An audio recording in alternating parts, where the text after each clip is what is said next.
2025 ICA is going on tour, taking some Chinese electric cars out of their comfort zone and uncovering hidden gems of China's tourism industry. First up, we're taking our favourite family car of 2024 to the frozen north.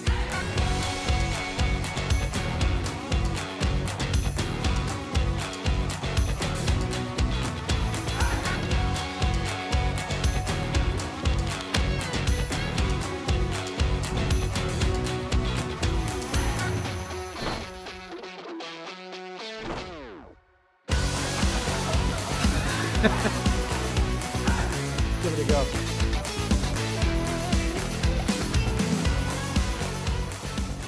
Hello and welcome to Inside China Auto and welcome to a frozen Harbin. I'm not sure if you can see just how cold it is through the camera, but in the car here it was -14, and when we got up this morning -25, so it's really bitterly cold here. We're quite lucky that it's not so windy, otherwise it would be a little bit intolerable. Now, why are we in Harbin? Well, we're going to be doing a few different kind of videos this year, including some that show cars, because of course we are a car channel, and interesting sites in China. For our first video, we've chosen Harbin because it's a winter tourism hotspot that you've likely never heard of, but one that's famous for its cultural heritage, its winter sports, and its spectacular snow and ice festivals. And it was also the host of this year's Asian Winter Games. Over the next 3 days, we're going to go to the mountains, get some really nice shots of the car. We're going to go to a snow village. We're going to go to try out some skiing, and then we're going to come back here into the middle of Harbin to show you some of the interesting architecture and tell you a little bit more about the fascinating story behind why Harbin is how it is today.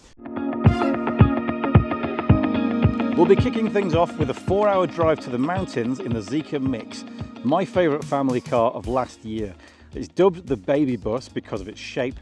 It's just a genius car because it has front seats that can rotate to face backwards or outwards to enjoy the view, plus a bunch of other smart tricks, including a floating island in the middle that can either be a cold or warm storage unit, or you can even mount tables on it so everyone can eat in the car together like you're camping. Now, you might think going for the Zeekr Mix, a rear-wheel drive car in snowy weather, isn't the best choice over a Zeekr 7X. That's a fair point, but I did want the Zeekr Mix because tonight I'm going to be putting it to its extreme test to show just how flexible it is and to show how it performs in the cold, because we've got to go to the mountains. I'm going to sleep inside the car, so I'm going to show you just how flexible the car is during the video, and hopefully if I've survived the night and the freezing cold, then this video will go out. If not, maybe somebody else will post this video on my behalf. Let's go.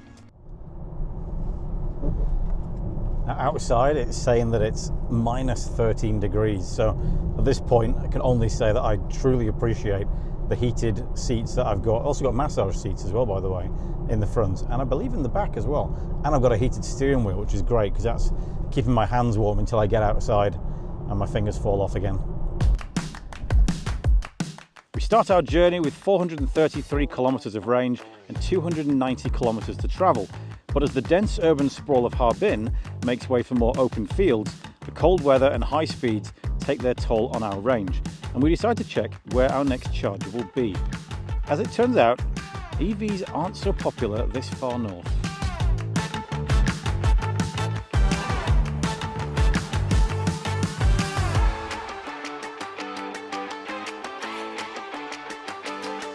I've finally come off the highway and might be able to see just in the distance over there, starting to get some hills now and some mountains. Now, one thing we have found is that there are not many chargers out in the wild of Harbin.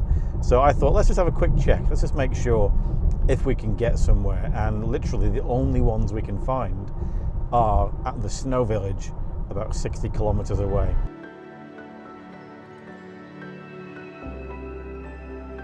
All of a sudden, we've come out of the last village where the roads were all nasty, and we're suddenly on a beautiful road in between a lot of fir trees. We've got beautiful sunset going down behind us, perfectly smooth tarmac. This is wonderful. It's so beautiful here. It feels really still, really peaceful. Doing this in an electric car is just that little bit more enjoyable. You know, we've got such a beautiful ambience in this cabin with lovely soft materials. You've got your leathers, your suedes, this really kind of lovely ripple effect with the kind of rose gold here in the doors, and you can just hear it's just so quiet. This reminds me of when I went to Xinjiang to a place called Hemu up in the mountains, and I did say to my wife I felt like my soul was being washed, and this kind of feels the same. Finding this kind of stillness in China is quite difficult, especially in and around the city, but this is perfect. I love this. Okay, so we've got 40 kilometers worth of range left, so we've just got a village around here. There's actually a kind of a service station down there and a petrol station just over there, and we're looking for this charger, and it's literally here. This is the charger right in the middle of this little housing estate. Very modern piece of equipment. This will do 120 kilowatts on a single gun. So we popped it into the car. It's flashing green because we're using number 2. Now we're going to start charging the car. Look at the snow that's collected on the pallet on top here. You can see literally how deep the snow has been in this area, but look at the scenery. Look at that. Those mountains in the distance there, if I can zoom into those. That's beautiful. We've got mountains all around us here, and the sunset is just kissing the top of the trees. So you see the beautiful orange sky over there, more over in the distance, and then you just see the sunset just kissing the top of that mountain over there. After our quick stop at the charging station, we head straight to the snow village to get some dinner, drop off the camera guys, and then I'll head out on my own to find a quiet, dark spot to sleep and watch the stars. So that's what they call it, the snow village. So we've arrived at the snow village, and this is not at all what I expected. Check out the thickness of the snow on this building right here. Look at that. And they're all absolutely draped in the stuff. And it's pretty cold. Here you go. Here's the fake northern lights. They're projecting them onto some kind of smoke that's coming out. That's all the people that you can see. So it's absolutely packed full of tourists. And they can all, I guess most of them are going to be sleeping here tonight. So we got barbecue sticks over here. I'd love a barbecue stick. We got even got SF delivery. You can even get your delivery right out here. And literally the only way to get out of this town is via the bus. So I'm not even sure I can drive through the town to get out the other side. This is quite cool. Look at this. It's kind of big gate with lanterns on. Bear in mind we are a week away from Chinese New Year, pretty much. So yeah, we're gonna go and get some food, and then I'm gonna go and get some sleep. This is good. Let me show you what's on the table. We've got ourselves a hot pot dish, so spicy side, and the non-spicy side. Got some meat and some sauerkraut kind of cabbage there. We've got some lamb sticks coming as well. Got some hot water, and the cool thing is we're sat on this quite high level. They're sat on a chair, we're sat on a ledge. We've had to take our shoes off. And we're going to sat me with my legs straight so we can actually sit under this table. And now we're going to enjoy some dinner. With dinner over, I headed off to the mountains alone in search of a perfect spot to camp out in the car and view the stars. About an hour and a half later, I found my secluded spot. Alrighty, so I am about to sleep in the car. So we've got our seats flat. If you can see that behind me, let's have a look. Seats are flat everywhere, and I'm in the middle of none, okay? I'm actually rotating the camera now. I'm not sure if you can tell or not. There's the roof of the car. I can only tell you that every single star in the sky can be seen right now. I can hear some dogs over there, which I'm not too happy about. So I'm going to close the door, press the lock button. I'm going to blow this up. I've got a little pump which I'll plug into the 220-volt socket in the boot. Okay, so we've got our airbed pumped up. Let me turn the camera on and show you what that looks like. So there's the dashboard there. Here's our airbed. It comes all the way up to the back seats here. Look at that. Beautiful little ambient lighting there. We can change the colours of that. And you know what? This is actually really comfortable as well. This should be really nice to sleep on. But what I'm excited about is what's up there, because as soon as I turn all the lights off, make sure the sunblind's fully closed, I'm going to be able to see all of the night sky, all of the stars. It's going to be absolutely beautiful. I'm going to show you a picture that I took a few minutes ago. So yeah, all that remains is to look at the stars and then catch some Z's. See you in the morning. Good morning. It is almost 5:15 in the morning. Still minus 12 degrees outside, and I might still sound a bit worse for wear and look a bit worse for wear at this early hour of the day, but I can honestly say that was the best night I have ever spent in a car. And I've spent a few, even on similar setups to this one, but this has been so comfortable. There's just acres of space in here. There's loads of room. I genuinely think you could get a family of 3, possibly even 4 if your kids are small, sleeping in here, absolutely no problem. Surprisingly comfortable. The climate control has been great, been able to keep the temperature as warm or cold as I wanted it. And we've not even used that much energy as well, so the battery's done really, really well overnight. You can sleep in a car at minus 14, minus 11 now, overnight, without any issues whatsoever with an electric car, which is brilliant. I'm gonna go and collect the camera guys now, get some breakfast. Let's get started. The early morning drive to the snow village revealed beautiful scenery I hadn't been able to see the night before. A clear sunrise punctuated by leafless trees bearing blobs of snow that looked like giant candy floss sticks sticking out of the snowbanks. Perfect chance though to capture a couple of pictures of the mix in the mountains. Alrighty, so I've arrived at the snow village to start day 2 of our winter journey up here in Harbin. It's kind of just in the middle of a valley, and there's a road that comes in from that side and a road from that side, and you cannot go through the village. And then of course you can see behind me these sculptures here, these snow sculptures. Now these are a little bit of a teaser for what you're going to get to see on day 3 of this trip. So these are made by professionals. Every single winter they come and carve out these kind of enormous sculptures. So this one's really cool. This one is the champion, actually. Apparently there's a competition for these. And this one's really nice. You can see here, there's kind of a little deer at the bottom here, or doe, I suppose you would call it, another deer there. And this one's really good because it's really smooth. So they've sculpted this really beautifully. A lot of them have got kind of like little bits of holes in them where the ice is broken. This one's really, really nice. And you can see up there the intricacy of the antlers on top of the deer on top.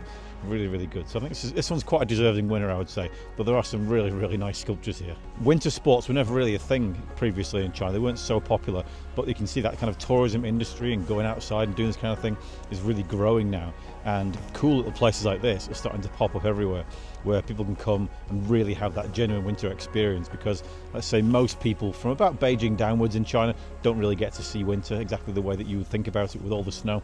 So places like this are a great way for them to escape.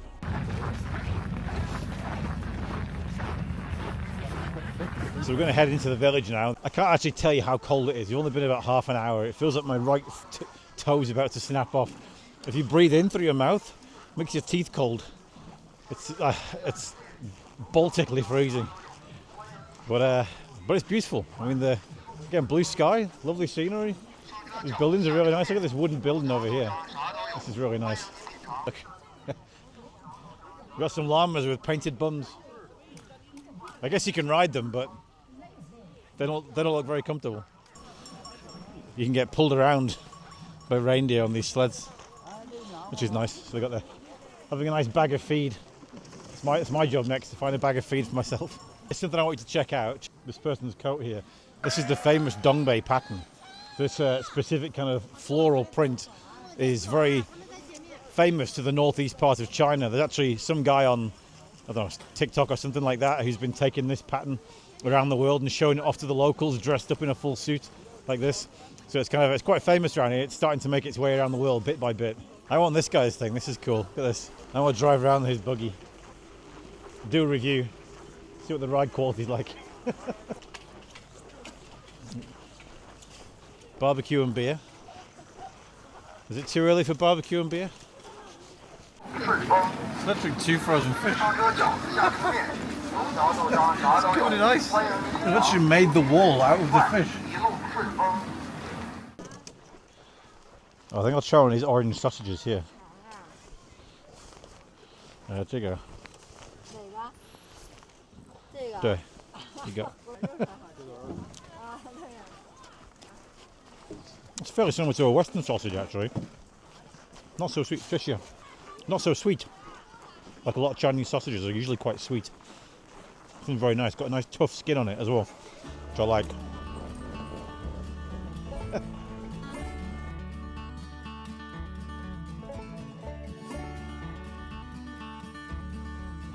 So we're getting ourselves a jinbing, which is from Tianjin. It's like a kind of a flat eggy pancake with a bit of meat inside, a bit of veg, sometimes a spicy sauce. Very, very tasty. It's delicious. The sauce on my face. I've got some cheese in there too. After breakfast, it was time to head to the slopes to see if I remembered anything at all about how to ski on China's Olympic ski slopes. I've never seen that before.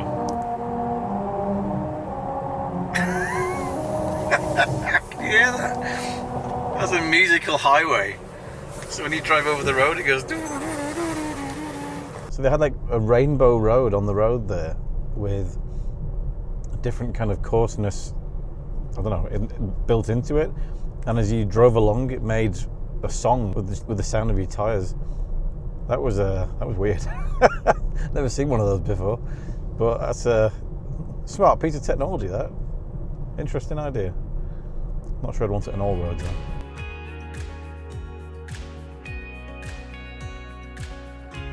So after a great deal of effort, we finally got all the gear. I feel absolutely knackered, to be honest. It's very heavy and very hot. But this is our hill. I'm very much a beginner, so I'll probably be going up here and taking this green one, which then immediately becomes either one of 3 intermediate courses. So we're going to be stuck with intermediate, whatever we do.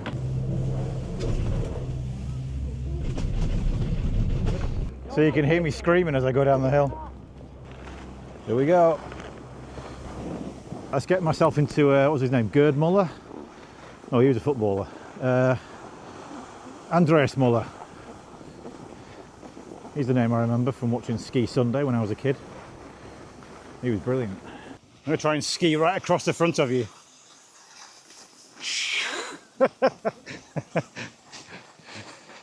Make it look like I'm really, really good. With that snowboard guy. Somewhere there's a skiing expert watching me do this and screaming at the screen, telling me how badly I'm doing. Saying, bend your knees. Something like that. Now, after the easy route at the bottom of the hill, I decided to take on the top of the hill. See you later.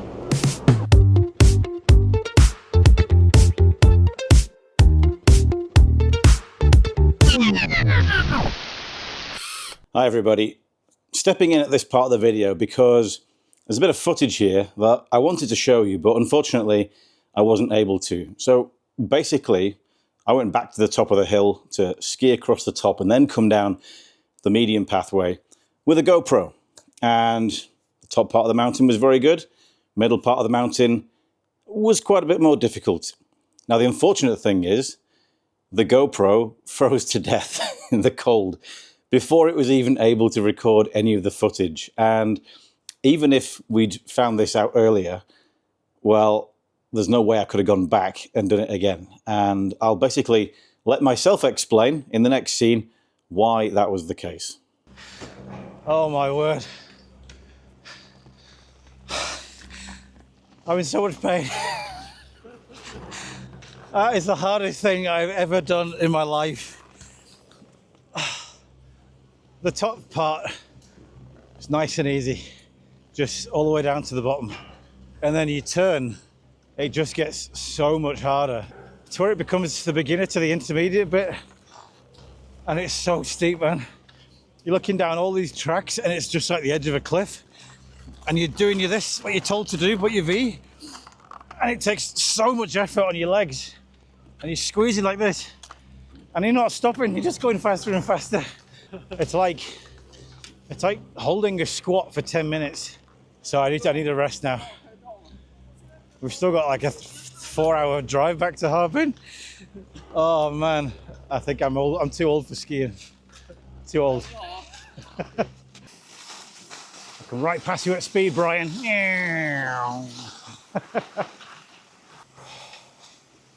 Let's just roll to the end safely. So we're back in the ski rental place now, and I'll show you on the map what we did. Okay, so the first time we started here, took this cable car up to this one, and took this nice and easy green one, and that was good. That gave me a lot of confidence. I thought, oh, I'm not bad at skiing. So the next time I went up to the top up there, and that line to here That's also green, not so easy to see on the camera maybe.